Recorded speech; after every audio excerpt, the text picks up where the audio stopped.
All right. Good afternoon. Welcome to the Minnesota Historical Society and to the, I believe, 12th event in the Artist in the Gallery series. To start us off, I would like to say that my colleagues and I here at MNHS acknowledge that Minnesota is Dakota and Ojibwe homeland. Dakota creation stories are centered in Minnesota, and this regional territory is also an important place in traditional Ojibwe history, as well as those of other tribal nations. Today, Minnesota is both an ancestral and contemporary home to many Native people, including 11 Dakota and Ojibwe tribal nations. The idea of home and homelands plays a central role in our recently developed exhibit, Our Home, Native Minnesota. I'd like to welcome you to the 12th in the series of Artist and Gallery programs. Today's program will be archived and available as a recording on both Facebook and YouTube. The Artist in the Gallery series highlights many of the artists that are featured in Our Home Native Minnesota exhibit. Support for this program is supported by the Minnesota Legacy Amendments Arts and Cultural Heritage Fund. We invite you all to fill out a short survey following today's program and let us know what you think. Anin, Rita Walaszek Arndt Indigenous Guaba Bagana Kagindunjaba. Hello everyone, my name is Rita Walaszek Arndt and I am of Polish descent and a citizen of the White Earth Band of Ojibwe.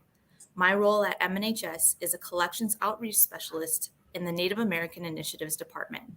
I've had the pleasure of working with many Native artists over the years as part of the Native American Artists in Residence program. Today, I have the honor of speaking with one of the current artists in the residence, LaVerne. LaVerne? Hey. Want to introduce yourself? Oh, sure. Hello, everybody. I'm LaVerne Whitebear. I come from the Fort Peck Indian Reservation in northeastern Montana. I also descend from the MHA nation of the three affiliated tribes in North Dakota. I am currently living here on the Lake Traverse Reservation, home to the Sisseton, the Wahpeton, the Wakpekute people. I'm very happy to be here today sharing with you.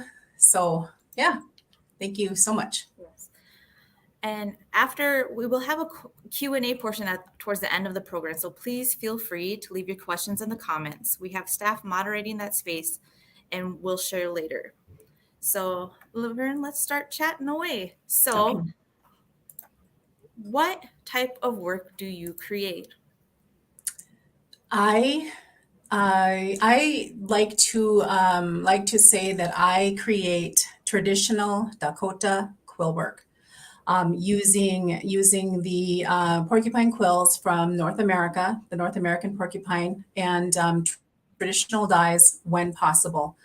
I make pieces that are used for adornment, everything, I guess, from earrings to, oh my gosh, moccasins, everything from earrings to moccasins, I guess, kind of similar to a lot of other people.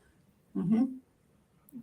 Great. And then can you tell us what made you interested in Quillwork and maybe some of resources you've used in the past? Yeah. Okay. So what you're looking at here is a kushi or unchi doing quill work there on it looks like a piece of either rawhide or buckskin, and it's from these people that really made me feel that I wanted to connect. And that I needed to connect with our history. Like I said, I come from the Fort Peck Indian Reservation. I am both Nakota, Dakota, specifically Pabaksa, and as far as Nakota, I come from the Wadopana band. Also, as far as the MHA side, I am Arikara, whereas my last name comes from. All of those tribes, their people performed quill work, and so when I started my journey, I began to study the history. I began to study the history of those people. And as some of you may know, it's extensive and a lot of it is not documented. And so it was really kind of difficult. So I sought out people to guide me along the way. Tried to find stories, pictures, anything written, documented. Here's a picture of Alice Blue Legs. There is a DVD. I'll have to get the name of that DVD. It's probably the only one that I'm aware of where it shows her family going out and harvesting from beginning to end the porcupine and processing it and the whole thing. So it's really interesting. It was really beautiful to be able to see that, to see how I would say, like when they were this video, this DVD was done in it was done in, I would say, probably the early 70s. So at that time, I kind of feel like they were transitioning from from the old way into contemporary times. And so showing, she's showing us how they did it. And then let me see here, how do I say that? She's bridging the gap between the history and contemporary. So it was a really beneficial video for me to be able to watch. I do have it. I'll have to post it after. Anyway, what I wanted to say in the beginning was I wanted to, this is always really important to acknowledge the people or the people or the organizations, that assisted along the way. Of course, MHS, has always been a huge advocate for, for our people and for, keeping those things safe, those things that we hold sacred to us.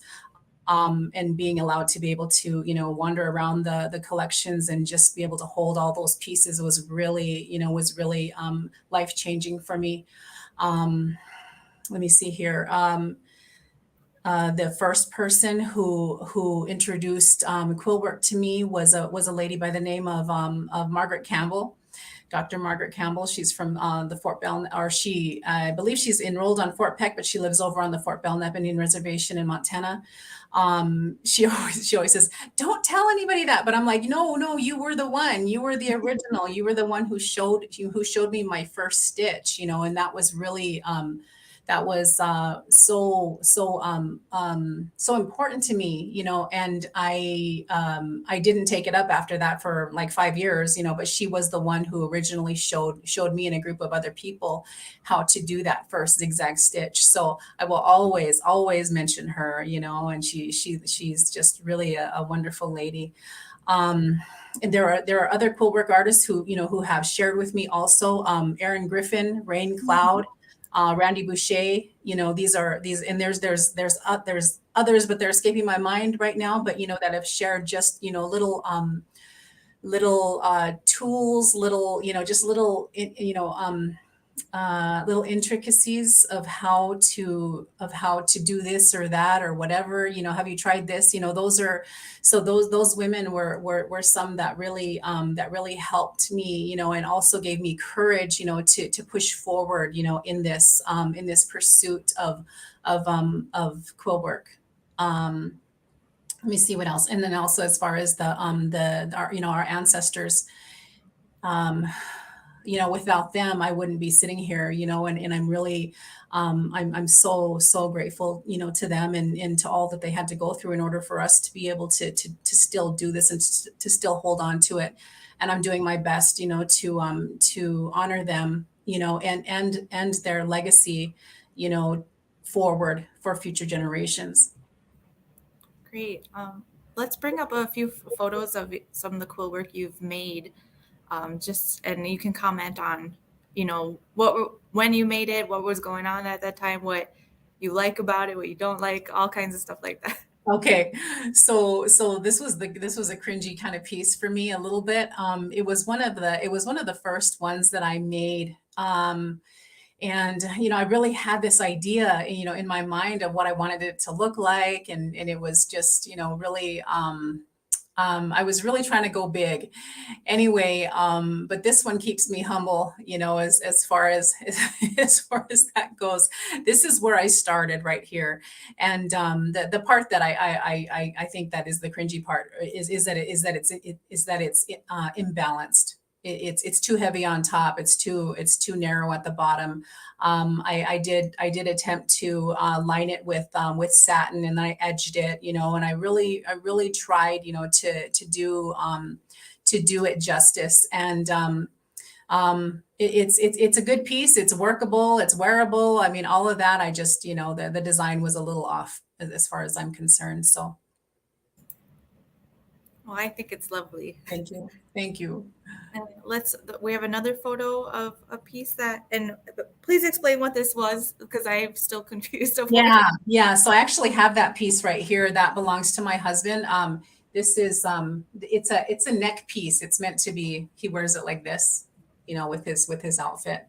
Okay. And it's kind of funky too. It has the same imbalance, but I'm like, well, that it is what it is. And he,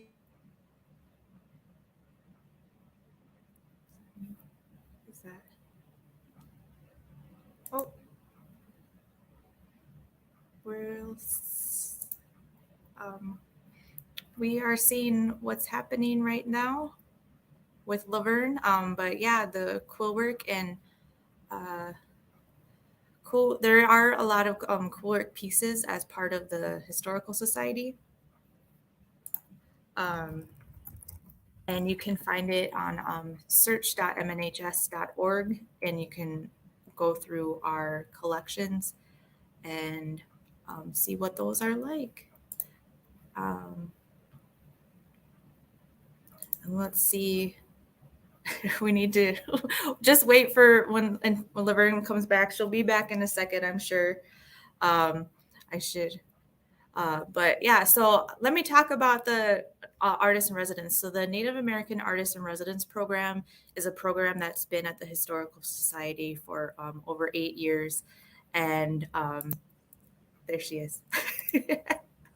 Welcome back. Thanks. And so I was just talking about the residency, how it essentially, this is actually a nice segue too. So the program, which you can find out more about it, we will share information in the comments, is it's for Native artists to use museum collections to study some of those old pieces and then take what they learn back to community. And what does that look like? It could be apprenticeship, it could be workshops and stuff like this. So LaVerne is one of the artists who was awarded last year. And LaVerne, can you talk more about how seeing museum collections has kind of changed or impacted your quill work? Yeah. With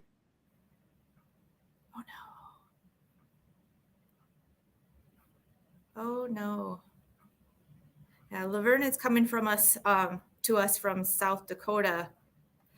So I don't know if there's storming or anything over there, but we'll find out soon enough. But yeah, the Artist in Residence program is really great. Like I said, it's in its 8th year.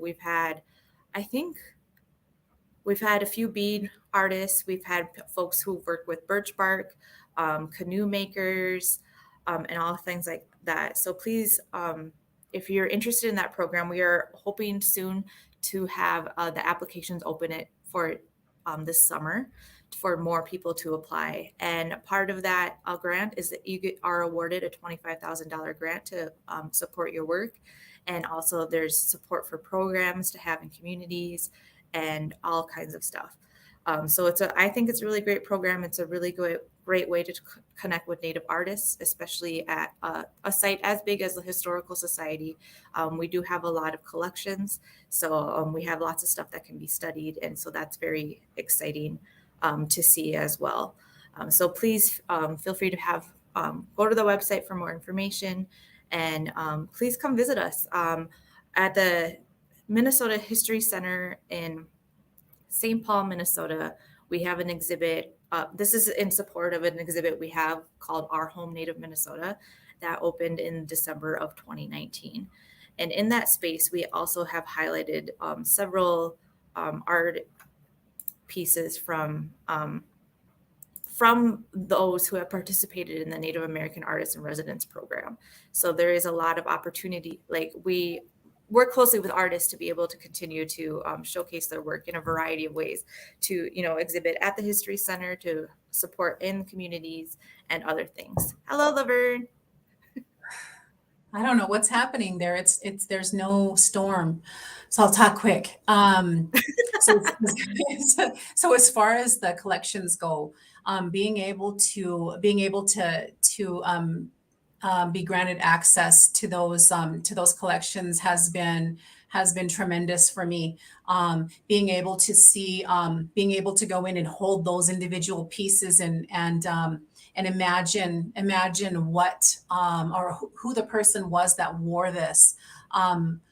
When Ben was there, like I'd go in and like hold things and smell them and just sit there and like and just really it was so if it was so or it was so like intense that I would like cry, because it was so personal.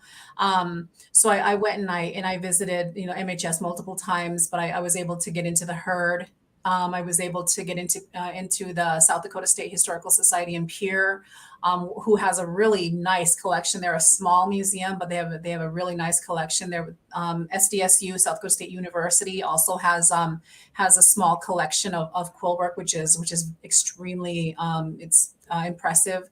Where else did I go? I went to Denver. There was a museum in Denver. Oh my gosh, Oklahoma City.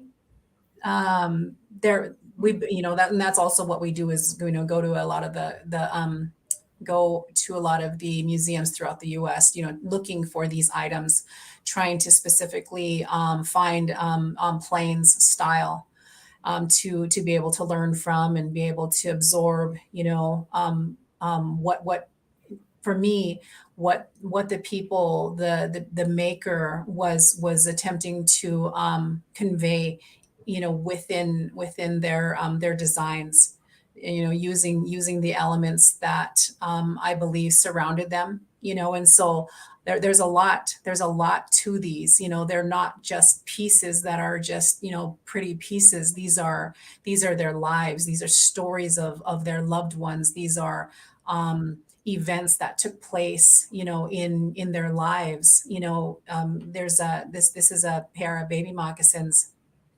As you can see, they're quilled on the bottom. One of the teachings that I was made aware of was that for that first year of life, our babies were never placed on the ground.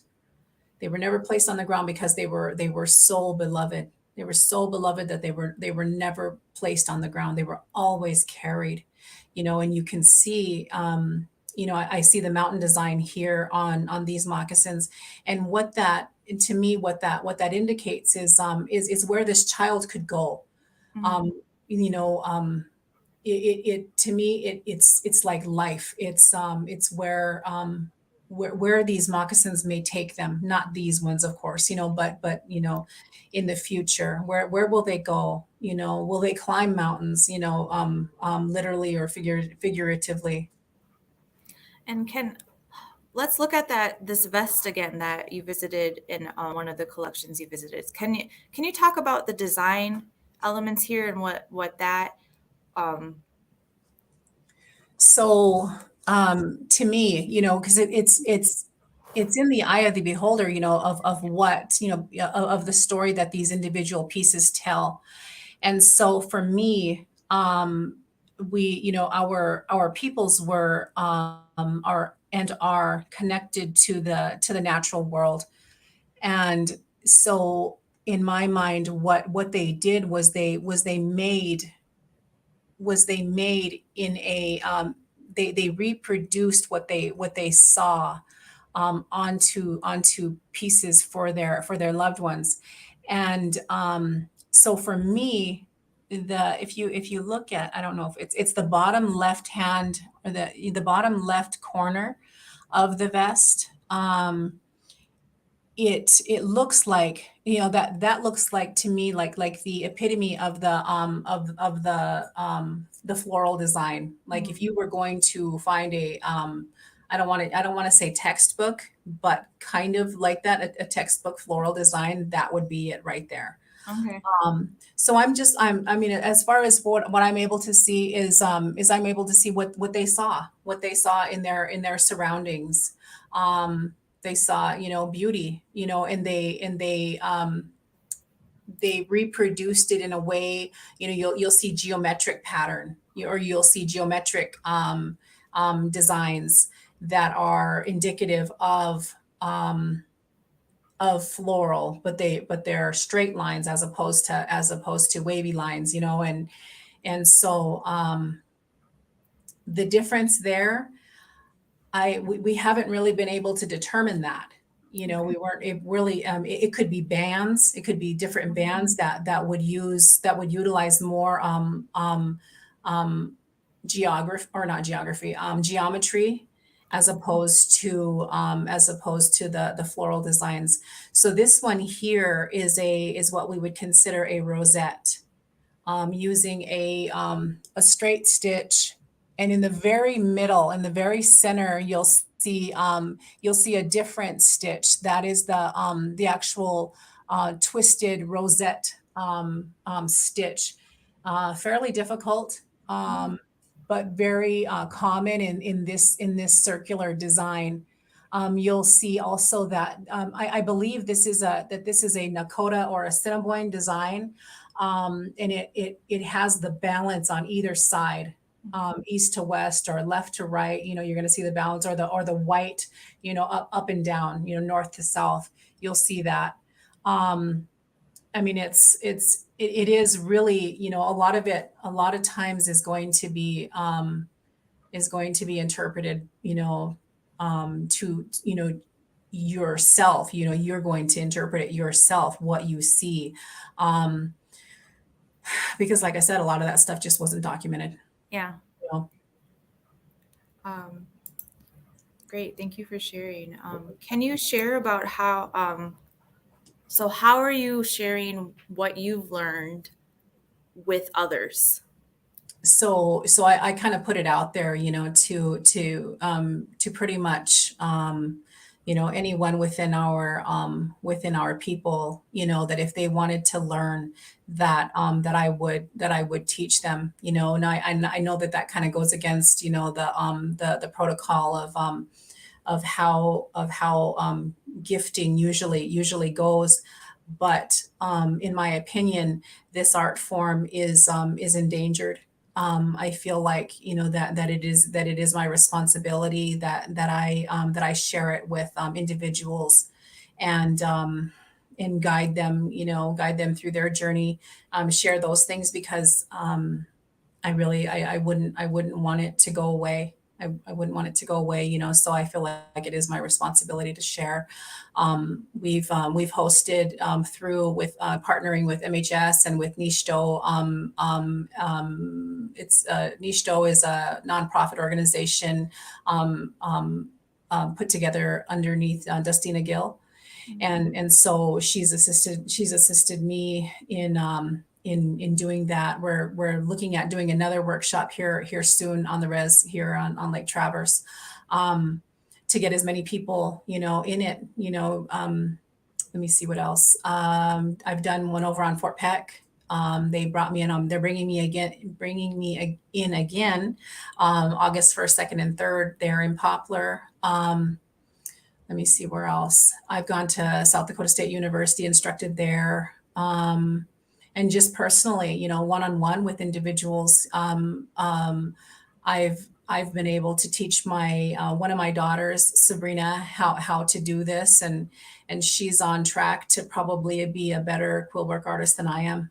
I mean, her attention to detail is like, I mean, it's up there. Yeah. So I hope that she really sticks with it. And that's that to me is one of the, is it truly a gift, that she has given to me, is because that's what we want. We want to be able to share, and we want to be able to see people doing this.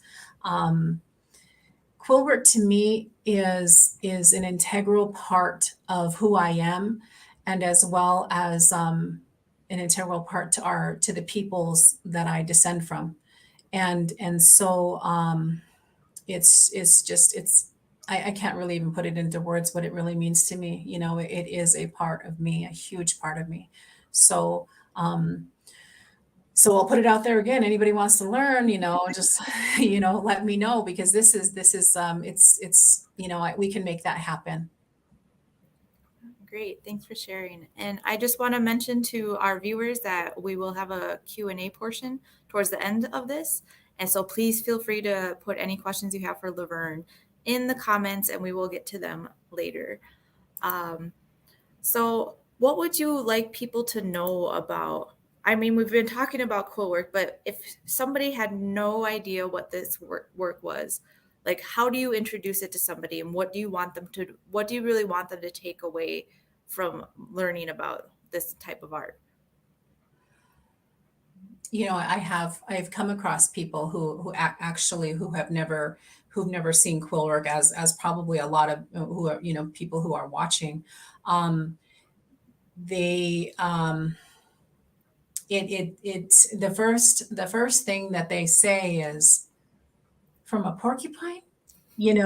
Like they're so blown away, that there's a way that you could do that, and then they take a step further, and they're like, the hair, that you use the hair, and how don't you get it stuck to your fingers, and all that, and so I just let them know, that it is, that this art form, from what history tells us, is that quill work precedes beadwork, whereas beads became a tradable, item with, coming over from Europe, or wherever. And but prior to that, our people utilized quills to tell their stories, to show their love, to to do so many different things, and that was, they used what they had, and so it makes sense. So this picture here is a picture of a pair of moccasins that I had made for one of our uncles here that passed. And he told us, I made them before he passed, because we wanted to make sure that he had these, when he left. And he told us what he wanted. He said he wanted them real basic, real basic, and just, pretty plain. And so we did that. That's what we put it together for him. And so he had those when he made his journey. I was really thankful, really grateful and honored, to be able to be asked, to do this, and so yeah, I don't even have any pictures of, that must have came from someone. Anyway, yeah. So what was the question? Or what I wanted people to know? Yeah, Right? what do you want people to take away from, like, why is quill work important? Why does this work need to be done? Like, what should people take away after, like, learning today even about? One of the things that really stands out in my mind is when I went and presented at SDSU. One of the professors, I believe she's a professor. She said, when you said that our people were scientists, she said that really stayed with me. That really stayed with me. She said, because I never thought of myself as like that. I never thought of myself like that. She said, but what you did was you encouraged me to encourage me. I don't think that she does quill work, but it was the idea that our people were and are scientists, and that I don't think that enough I don't know that we really need credit, but I mean that Mhm. enough that credit isn't given, as far as that goes. Um, they were mixing and making their own dyes. They were coming up with new ways of how to sustain this art form. And if you really think about that, it is really amazing. It is really amazing. Developing a different style of harvesting quills as opposed to killing the animal. Mhm. I have a cousin back over on Fort Peck. She told us about getting a wet blanket or a wet towel, and she said, you can do it without killing the animal. She said, my grandma said this, and so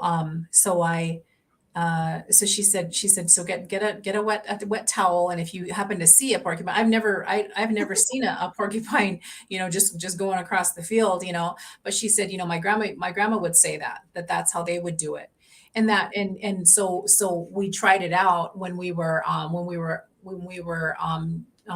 dehairing a porcupine, and it worked. It made total sense that it would work. So yeah. Yeah, and is there something that you haven't learned as part of Quillwork yet that you hope to learn in the future? I I will always continue learning. I will always continue learning and hoping and praying that more ideas, come to me as far as the design elements go. I consider myself, in the most humblest way, a storyteller, and so I really try and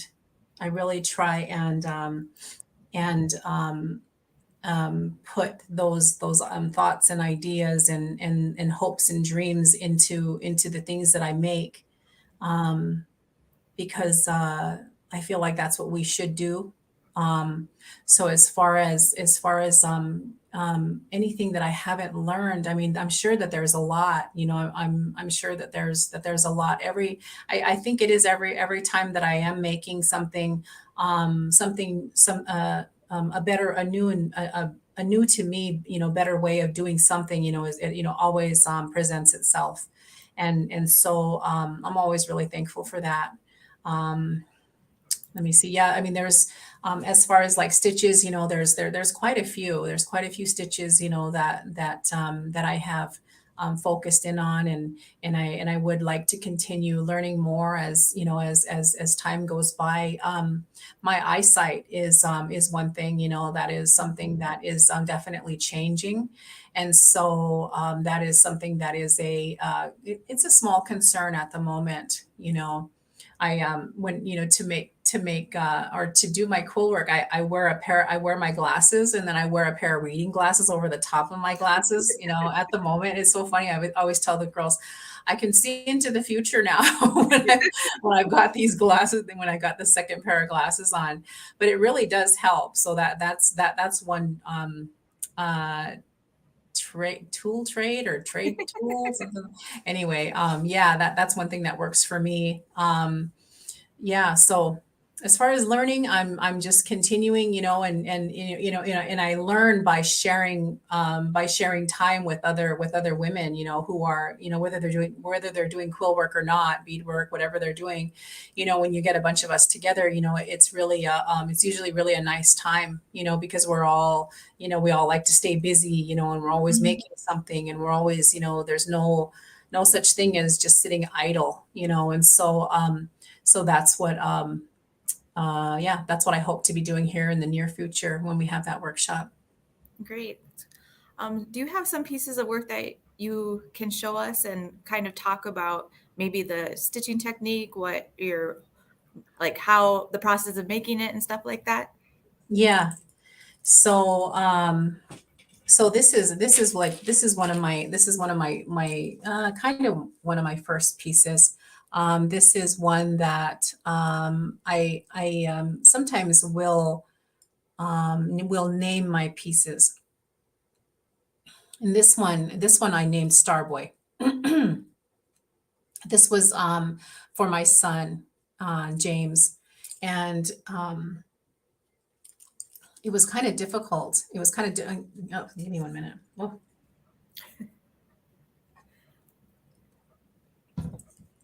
So Starboy. What in the world? Give me 1 minute. It's okay. Yeah. No, yeah. So we'll continue with LaVerne in just a moment. And for any questions about, Quillwork, maybe the artist residency and stuff like that, LaVerne did mention while she was talking that she had worked with a few artists, Aaron Griffin and Randy Lynn Boucher. Both of them have been a Native American artist in residence, focusing on different aspects of ribbon work, which Dakota style ribbon work, and also cradle making, which is really cool. So please check out some of the videos on our residency on our YouTube account under the artists in residence to talk more about that. And yeah, that is a really great. There's really great programs relating about that, and it's really great to see also how folks, some of the artists are working together that we see with this in the various communities that they come from. And so it's really nice that it was great for LaVerne to bring that up, because it's nice to hear some of those artists that we have worked with in the past. But yeah, please add more questions. LaVerne, you're back. How are you doing? I don't know what happened. I know that the allergies are coming pretty bad here. I don't know what that was. Anyway, back to the bag. So, so this is a straight stitch. If you can see that a little clearer, more clearly, call it the straight stitches because it goes side to side. They're all stacked up on top of each other. This one took me a while. Do you know how many quills that you had to use, or do you keep track of that even? 1, 2, 3, 4, 5, 6. I would say probably about, I'd say pushing 300. Wow. And how I'd say many about, I'd say about 300 quills. how many can you get from a good porcupine at a Oh, time? I don't even know. I don't even know. You could probably get a, one of the the tall white buckets you get from Menards or whatever. Mhm. Probably one of those. Now, that's unsorted, with all the hair in there and everything else. But you could get quite a bit. There's a lot of the quills that I myself don't use as far as guard hair, but we gather the guard hair too. And then there's the real thick quills that are there also. And I don't throw them away. I just don't do anything with them at the moment, because they're not really pliable, and so we just hold on to them. But yeah, you can get a lot of quills. I mean, I've done. I had pretty much a full porcupine that I was able to get so much of the quills off of there, and I had one of those buckets full, and I've still probably got half a bucket left. Wow. So I don't really know. I can't even estimate how much quills come from one decent size porcupine. And they are like gold, because I don't know if they exist over in Minnesota. Porcupines? Yeah, porcupines. I don't think they do. I mean, I know there's a lot of quill work, Ojibwe quill workers, but they do it on birch bark. Yeah. And I'm not sure porcupines do exist, but have I ever came across one that wasn't dead? No. On Yeah. the side of the road. Yeah. They must be, because it's my belief that where the it kind of makes sense, where people did quill work is where the porcupines existed. Mhm, you yes. know so southern South Dakota, throughout Montana, I think dang near throughout the whole entire state. I believe that they exist there. And so Yeah. Where was I going with that? I don't know. Just letting you know where they live as far as what I know. But yeah, they are like gold. I mean, when you see one, that's sadly been, killed, we'll always stop. We'll always stop and pull over, I gotta go check this out, and see. And a lot of the times, you get pretty lucky, and so I'm out there and I'm trying to avoid traffic, and just trying to either take the whole thing or trying to pull as much as I can. So they use the guard hair, we'll trade that a lot of the time, get enough together, and people will make wapeshas with them. The Roaches. the roach, yeah. And so so yeah, so as far as how many quills on a porcupine, I have no idea. I can't even guess. I saw someone put in the comments that the average porcupine has 30,000 quills. Wow. Does that Wow. seem? I believe it. Yeah, I believe it. So we learned something today. I like that. Do you have any other pieces you'd like to share and talk about? Oh yeah. So this is a little pair of they're unfinished. I have to take off the bottom. These are a little pair of size 6 moccasins. I did that design. That's the zigzag design. I don't know how many hours these were. This was this is the first time that I had actually tried it like this, with that design. Okay. And I like how it turned out. Um, And what kind of dyes did you use there? so these are all the contemporary dye, not Okay. non-traditional. Yeah. And then let me see here. Um, Yeah. So as it is right now with what I have, I don't have I have traditional dyed quills. I just don't have anything left that I made using those. Yeah. And that leads me back to what we were talking about as far as the people being scientists. Um, when they were coming up with these different colors and and shades, they had to been doing a lot of experimenting and that kind of thing. We've used everything from avocado pits to pennies. Let me see here, to cattails, to sumac. Let me see what else. Apple cider vinegar, white vinegar, um, avocado peels, avocado Okay. seed, avocado peel. And then I learned some more the other day. They were talking about what was it? Um, for blueberries, using blueberries. I think it was the pits of the blueberries.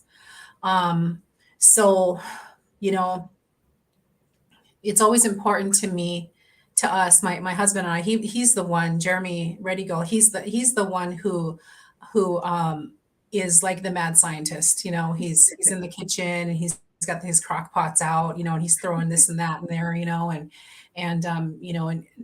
coming up with he came up with a lot of browns for a long time, a lot of brown, and which is pretty funny. But we were able to use a lot of it, and then we just annihilated quite a bit of quills too, because they had too much acid in them, or it was it just Oh, okay.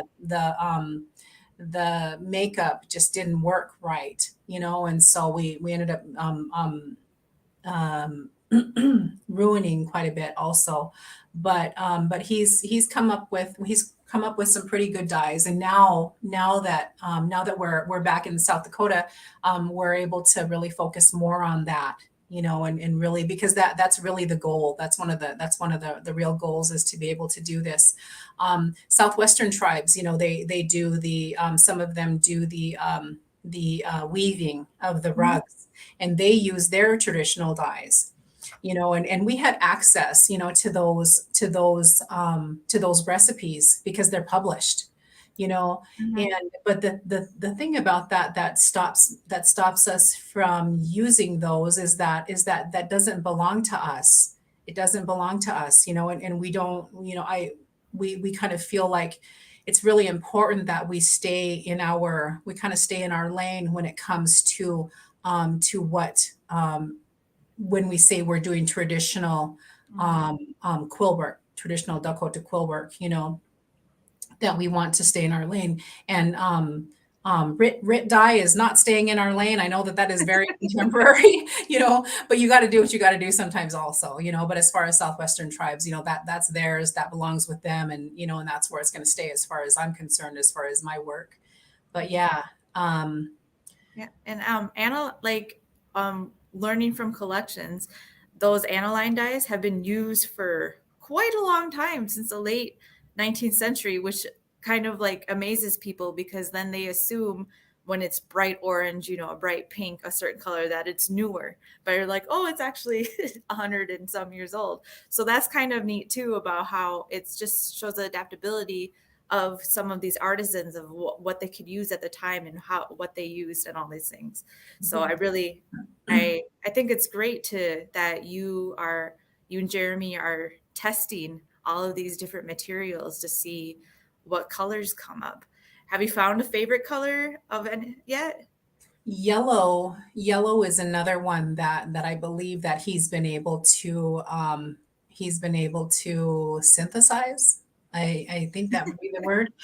He's been able to do a yellow pretty well, like a peach, a brown, charcoal, like using charcoal. He's been able to do a gray. Oh, nice. It's really interesting. It's really interesting when they told us about about using the pennies. Now, I don't know how, but somebody probably understands this, how that causes that reaction with the penny. Anyway, so that does something, and I believe it caused either a brown or a green. So yeah, as far as favorite colors, I mean, I'm just happy to have any of them, and have them be able to stay. A lot of them, I suppose, will probably fade over time, but yeah. I wanted to mention about Randy Lynn and Aaron's work, Aaron Griffin, and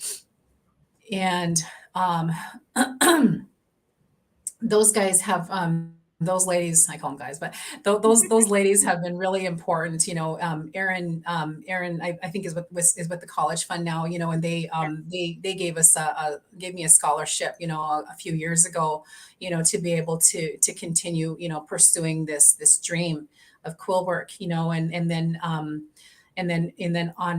on her personal side, she's really, really dedicated. She has traded so many secrets with me, about how to do this and how to do this, and how her work is absolutely impeccable, as is Randy's. I mean, Randy being so connected to the history. So connected to the history and the stories and all of that, and it's beautiful, to have been able to have shared information, like that with me, from these women who I respect. No, they are great, and I do have to say, one of the prime things I like about the artist in residence is that the museum learns from the artists things that we didn't know, like some information, cultural information, stuff about dyes, stuff about, plants and all these things. And I really appreciate that, because we're each sharing like knowledge. And I really like that, because that's a really indigenous thing to do. So I really like that this program really helps doing that. Okay, well, I think we have a few questions from our viewers. I was like listeners. I was like, wait a second, they're listening too. But so Emily asks, how do you make the quills pliable enough to weave with? To weave.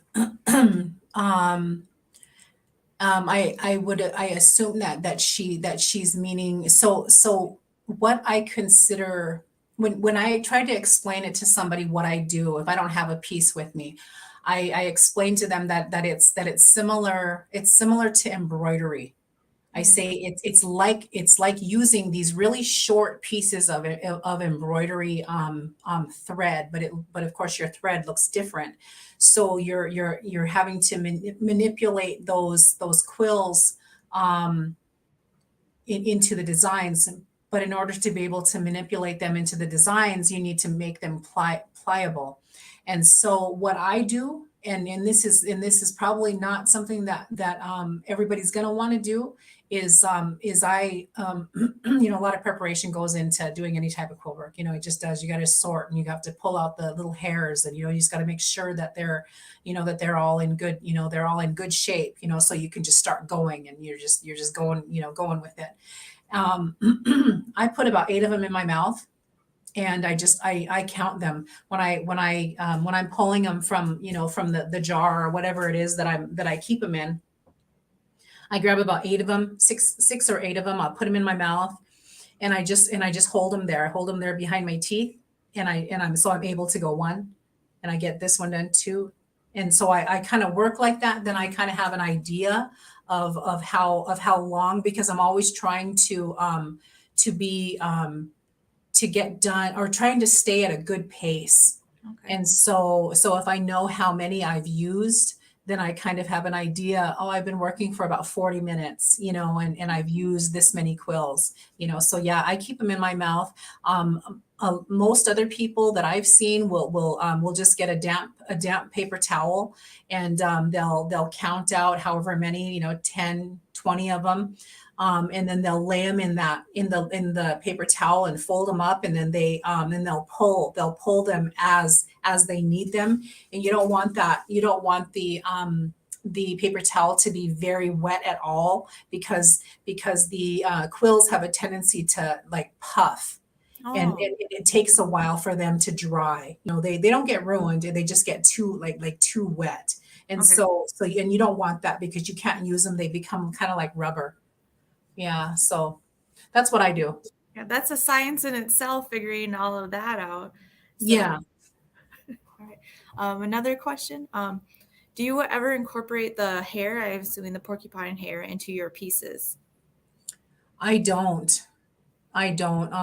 The closest thing that I know, what I guess would be using that guard hair. Would be using that guard hair to make the roaches. Other than that, no, I don't. Um, it's my one of my goals is to get all the hair out of there, you know. Is to remove all the hair from the porcupine, or from the jar, or whatever it is that I'm holding them in. Yeah, because it just it's you know, it's hair, it's sticky and stuff, and so it just doesn't, you know, you just don't want it in there personally. No, that makes sense to me. All right. Jacob asks, what was the most challenging part about learning to do your art? The most challenging was the design elements. It was so difficult. That was about 50% of the reason why I stopped as soon as I learned that first stitch, was because I didn't understand design elements. I didn't know what to make. I didn't know if I could use that design. I didn't know, you know, what was, you know, where the boundaries were. I didn't know, you know, that stuff. And so I had to put it away. I had to put it away. I put it away for, geez, 4 or 5 years. Okay. And after Margie taught me that first stitch, I just put it away, you know, and I just came to the realization that it'll come to me when I deserve it, you know. And so those years went by. I learned, you know, this and that, you know, about it, and prayed a lot about it, and really just, said, you know, if I can do this, I will always do my best, you know, and I will always share, and I will always, you know. And so finally it did happen. But but the design elements are one of the most important thing, or I would say that probably is the most important thing, are the design elements. You know, when I went and I presented down with the Braveheart Society with Faith Spotted Eagle a couple years ago, and I I stressed the importance of knowing the designs that you are making, that coming up with your own designs is extremely important. If they do not exist within your family, and you attempt to duplicate somebody else's design, that is a huge it is a huge no-no. You don't want to do that. It's because it to me it's disrespectful, and that that we have it within ourselves to develop these designs. I have a friend who we were discussing over Messenger. I was asking him to decipher a design. I said, can you tell me what is this?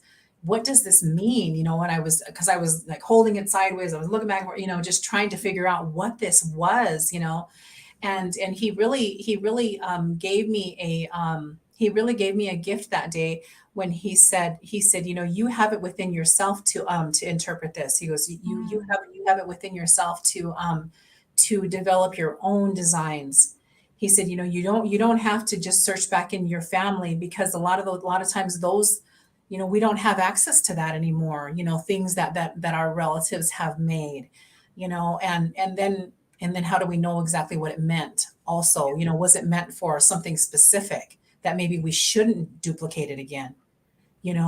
And so yeah, design elements is the number one thing I think is probably the most important thing to know, to really to do your work justice, to do your people justice, really begin to understand design elements. Yeah. Thank you for sharing. Chloe asks, do you have any advice for artists who want to try quill work? Um, um, quill work is to me is a very tedious. It's a very therapeutic art form, as many art forms are. To me personally, I have to be in the right mind frame. I have to feel calm. I have to feel positive, and it's really important to pray. It's really important that you center yourself when you're making anything. If you're making food for your family, if you're making something for someone to wear, whatever it is, it's really important that you find that balance before you go ahead and try to do whatever it is that you're going to do. So I know that this question is directly about or specifically about quill work, but that's what I would say. I would say that